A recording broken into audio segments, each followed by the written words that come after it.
आजाद बेटी गुलाम बहू पार्ट 2। कल आपने देखा कि निर्मला ये ठान लेती है कि वो मधु के होने वाले ससुराल के बारे में सब कुछ पता लगा कर रहेगी। जी मैं कुछ दिनों के लिए मायके जाना चाहती हूँ। जहाँ जाना है जाओ, लेकिन शादी तोड़ने की बात मत करना, क्योंकि मैं जुबान दे आया हूँ। निर्मला अपना सामान पैक कर वहाँ से चली जाती है और सीधे पहुँचती है उस घर में जहाँ मधु की शादी होने वाली होती है। वो बेल बजाती है। सुधा दरवाज़ा खोलती है तो सामने मधु की होने वाली सास है। अरे कौन हो तुम?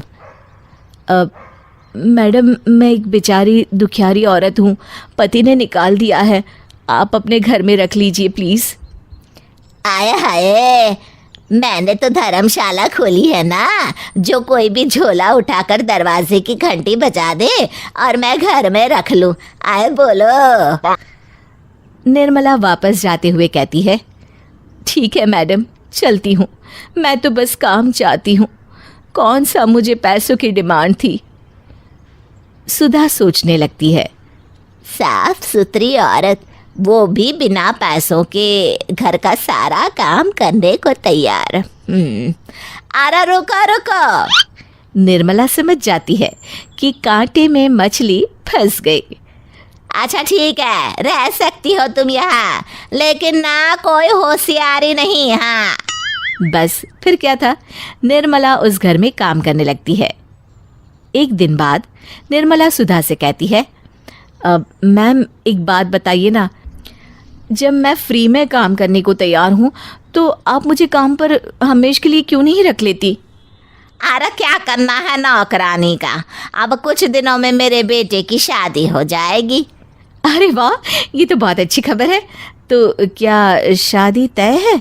हाँ हाँ, मधु नाम है लड़की का, इकलौती लड़की है, माँ बाप की खूब दहेज लाएगी। हाय हाय। और अगर दहेज ना दिया तो?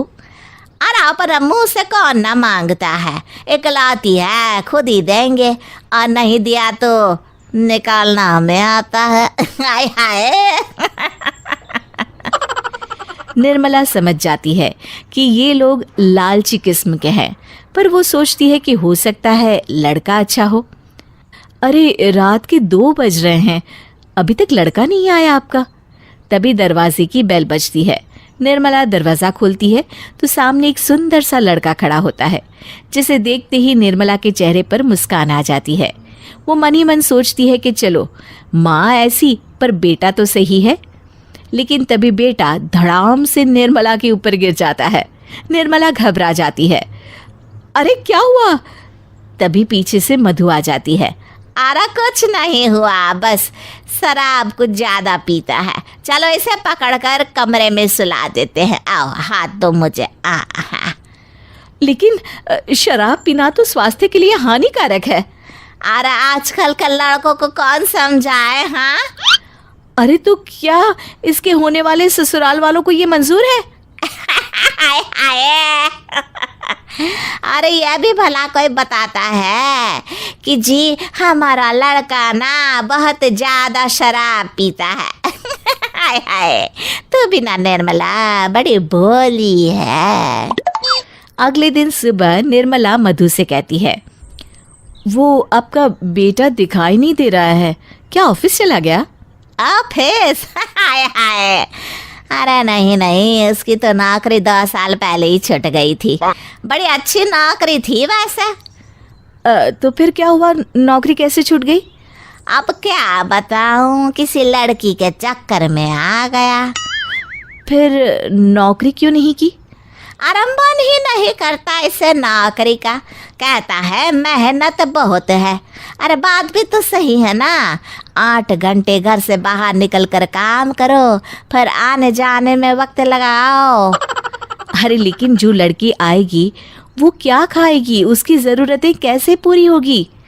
अरे बहुत पढ़ी लिखी लड़की है, नौकरी करेगी, सारा घर चलाएगी और घर का काम करेगी। अरे तभी तो ऐसी लड़की देखी है जो घर का सारा काम भी करे, नौकरी भी करे, पैसे भी लाए और हम ऐश करे, ऐश। हाय हाय। निर्मला वहां से चली जाती है और सीधे पहुंचती है अपने घर, जहां उसकी बेटी और पति उसे देखकर खुश हो जाते हैं। अरे बेटी की शादी सर पर है और तुम हो कि मायके घूम रही हो। हाँ हाँ, क्यों नहीं, शादी तो मैं अपनी परी की करूंगी ही, लेकिन कुछ बन जाने के बाद। और तुम तब तक ये वीडियो देखो। राकेश को निर्मला एक हैंडीकैम दे देती है। उसमें सब देख सुनकर राकेश चौंक जाता है। देखा तुमने, किसी और के कहे पर विश्वास कर अपनी फूल जैसी बेटी की शादी किससे कराने जा रहे थे। हाँ निर्मला, मुझसे तो बहुत बड़ी गलती होने वाली थी। मैं तो कभी खुद को माफ नहीं कर पाता। तभी वहां बुआ जी का प्रवेश होता है। अरे मैं अंदर आऊं? अरे भाई क्या बात है, पूरा परिवार एक जगह। अब देखो, मुझे शुक्रिया कहने की जरूरत नहीं है, बस मिठाई खिलाओ। फोन आ गया लड़के वालों के घर से, वो लोग ना शादी को जल्द से जल्द करवाना चाहते हैं। अरे भाई नसीब ही खुल गया तुम्हारी बेटी के। बुआ जी, आपसे एक और निवेदन है। हाँ हाँ, बोलो बोलो। बुआ जी, वो रहा दरवाजा। जैसे अंदर आई है ना, वैसे ही वापस चली जाइए, और आज के बाद हमारी बेटी की चिंता करने की कोई जरूरत नहीं।